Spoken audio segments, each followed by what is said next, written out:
ஒரு குட்டி கதை மாதிரி ஒரு ஆட்டோக்காரர் ஒரு கர்ப்பிணி பெண்ணை ஆட்டோல ஏத்திக்கிட்டு ஹாஸ்பிட்டலுக்கு போறாங்க. பெரிய மழை பெஞ்சுக்கிட்டு இருக்கு. அப்ப அவர்கிட்ட இருந்த அந்த கொடைய அந்த கர்ப்பிணி பெண்ணை கிட்ட கொடுத்துட்டு இதை எடுத்துக்கிட்டு போமா அப்படின்னு சொல்றாங்க. அப்ப அந்த பொண்ணு சொல்றாங்க, ஆனா இது எப்படி நான் உங்ககிட்ட நான் திருப்பி கொடுக்கறது? அதுக்கு அந்த ஆட்டோக்காரர் சொல்றாரு, வேற யாருக்காவது தேவைப்படுறவங்களுக்கு கொடுத்துருமா அப்படின்னு சொல்லிட்டு அவர் போயிடுறாரு. அந்த கர்ப்பிணி பெண் அந்த கொடையை எடுத்துக்கிட்டு ஹாஸ்பிட்டல் வாசலுக்குள்ள போகும்போது அந்த வாசல்ல ஒரு பெரியவர் மழைக்கு பயந்துக்கிட்டு அப்படியே கை கட்டிக்கிட்டு நின்றுட்டு இருக்கிறாரு.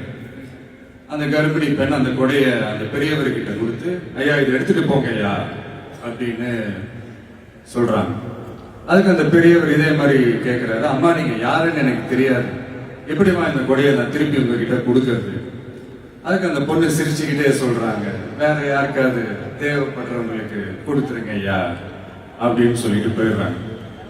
உடனே அந்த பெரியவர் கொடையை எடுத்துக்கிட்டு பஸ் ஸ்டாப்புக்கு வராரு. பஸ் வருது, ஏறி போகும்போது அங்க பாக்குறாங்க ஒரு பூக்கார அம்மா பூவை வச்சுக்கிட்டு ஒரு அட்டையை இப்படி மழைக்காக பிடிச்சிக்கிட்டு உட்கார்ந்துட்டு இருக்கிறாங்க. பெரியவர் போய் அந்த கொடையை அந்த பூக்கார அம்மா கிட்ட கொடுத்துட்டு அவர் பஸ் ஏறி போயிடுறாரு.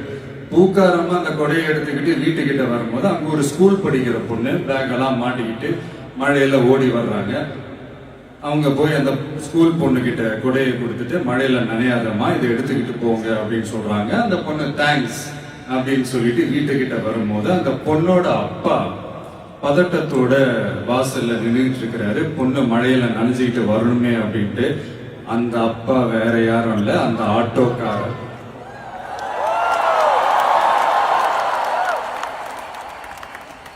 அந்த குடை அவரு கொடுத்த குடை.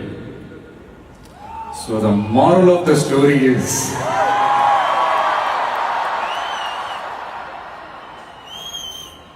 முடிஞ்ச வரைக்கும் எல்லாருக்கும் சின்ன சின்னதா ஒரு நல்லது, சின்ன சின்னதா ஒரு ஹெல்ப் அது செஞ்சு இருந்து பாருங்க. லைஃப் ஒரு மாதிரி ஜாலியா இன்ட்ரெஸ்டிங்கா இருக்கும். ஒரு ஃபேமஸ்